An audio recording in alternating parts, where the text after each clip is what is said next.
Greetings, everyone. My name is David Kelly. I'm the Program Director for the eLearning Guild, and it's my pleasure to welcome you to another Twist Conversation. Today, I'm happy to be welcoming Saif Altalib from AT&T University. Together, we're going to be talking about a unique solution that is used to provide performance support to people at AT&T University. Welcome, Saif. Thank you, David. How's it going? It's going very well. Why don't you take a few minutes and introduce yourself to the people viewing the video? Sure. Name is Saif Altalib. I graduated from the University of Georgia with a Master of Instructional Technology in 2006, and I've been working with AT&T for around 7 years now, supporting business customer service and business sales.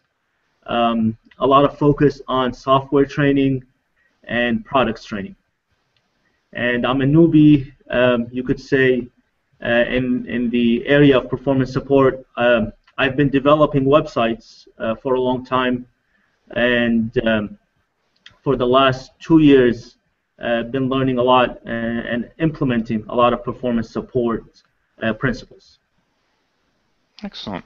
Well, the session that I know you're going to be talking about at DevLearn is exploring a common problem that organizations have, in the sense that there's a lot of productivity that is lost to employees who are wasting time searching for information. And can you tell a little bit about what you've seen at AT&T University in terms of the people that you support, how they're losing productivity, what sort of challenges that they're having in regards to finding the information that they need?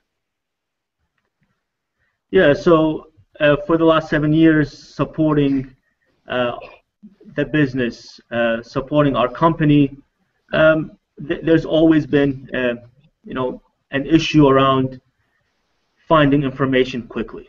We have multiple knowledge repositories.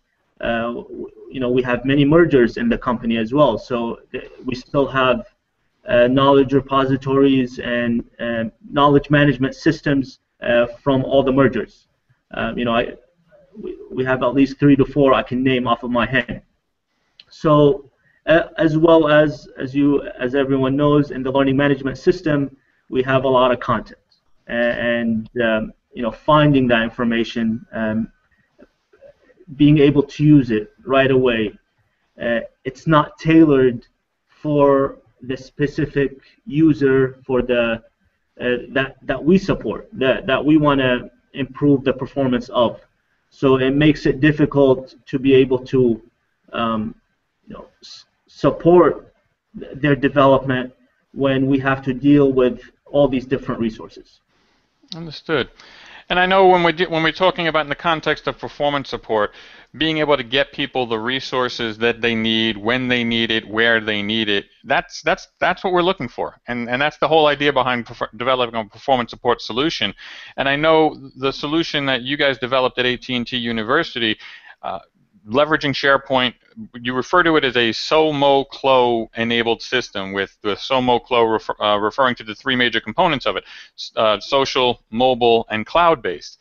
Can you tell me a little bit about why those 3 elements, the social component, the mobile component, and the cloud-based component, were critical in the development of this solution? Yeah, so SoMoClo is a trending term, so we're using that. But there are many features that as Jane Hart's modern workplace principles come into play. The social, the mobile, she has those in her principles, as well as cloud. And when we talk about cloud, it's the ability for the designers to make updates into the SharePoint platform. With the SharePoint 2007, the publishing feature came out, and with that publishing feature and content layouts and content types, we're able to. We no longer need a desktop tool to design our content and then go through the laborious launch process. We only go to the browser, click the edit button, edit our content, and there it is, real time in the cloud.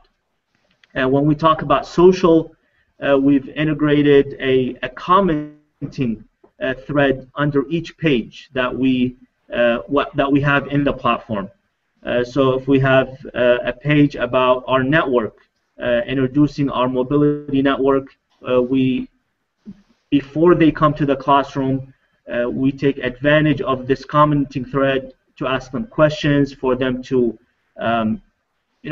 discuss, share their experiences around that topic before they come in the classroom, and where the instructor is going to be able to continue that conversation. And we also have page rating system in the platform. We have a news blog that we have students and learners commenting on and discussing those news articles.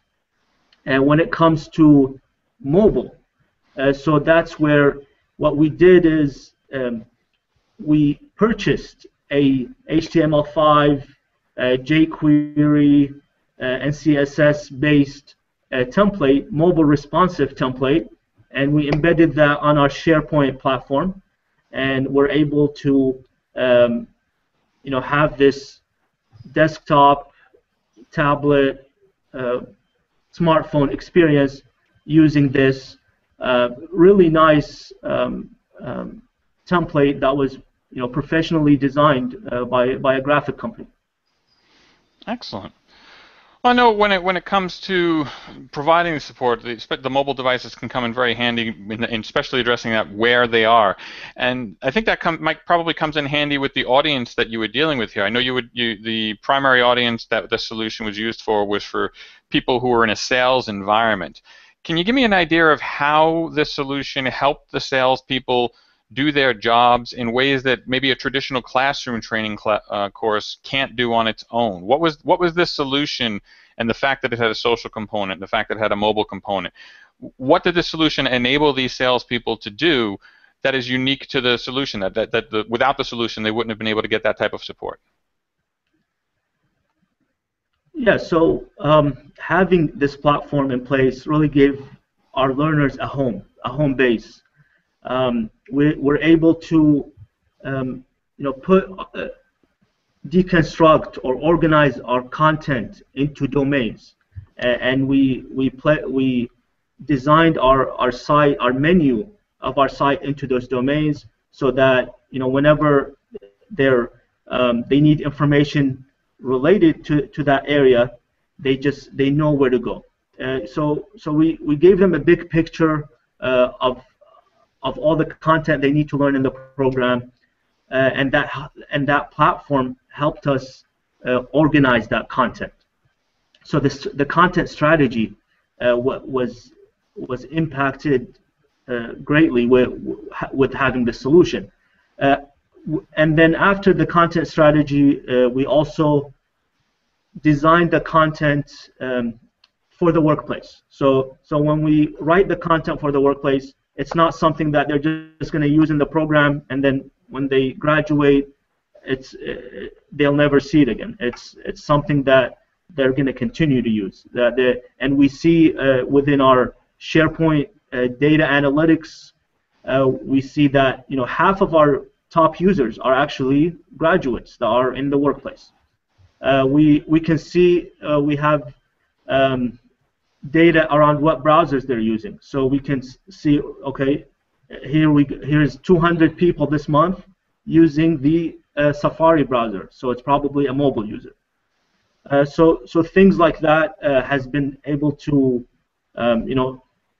enhance our partnership with our clients, and gain trust from our clients in providing a solution that's serving them, their learners in the long run, not just in the program. That's excellent.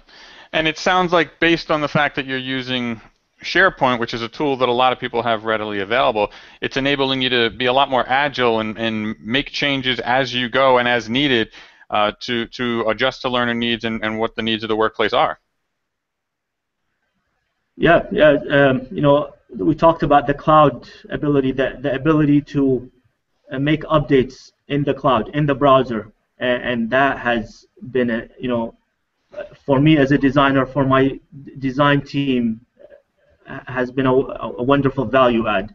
And yeah, and now we can actually, be able to keep up with the speed of business, keep up with all the changes that are happening in our industry, because we have focused pages, we have an ability to, right away see the information, the new knowledge that's coming out within the company, go in, make the minor updates, update that video, all in the browser, and we don't have to worry about updating PowerPoints, instructor guides, participant guides. Everything is done, and we've designed the classroom material to all be integrated into this platform in an unobtrusive way. We have classroom pre-work exercises. We have our instructor guides with permission-based access, all in this one platform that our learners are using, our instructors are using, and we're all using. Even their sales managers use it for mentoring purposes, for coaching purposes. That's excellent. And the thing that you said during that really resonated with me was that you're able to respond to the speed of business. And for me, that's where this conversation around performance support and the resurgence that we're seeing around the topic has become so important. That we have technologies, and I love your story and the fact that it's technologies that are already available that are being used in a different way to provide real-time performance support to people at the time that they need it. And that's really what the Performance Support Symposium is all about. And your session is going to be a great addition to that conversation. Thank you. So if you want to learn more about the story that Saif has been sharing, you can join his session or any of the many different sessions that are going to be available at the Performance Support Symposium this year. If you want to learn more about the Performance Support Symposium, you can learn more by visiting our website, pss14.com. You can get all the details about Saif's session, all the different discussion sessions and keynotes that we're going to have at the conference taking place September 8th and 9th in Boston, Massachusetts. Saif, I want to thank you again for taking some time to have a conversation with me today. It's my pleasure, David. All right, and I want to thank you for watching. We'll see you next time on Twist Conversations. Take care, everybody.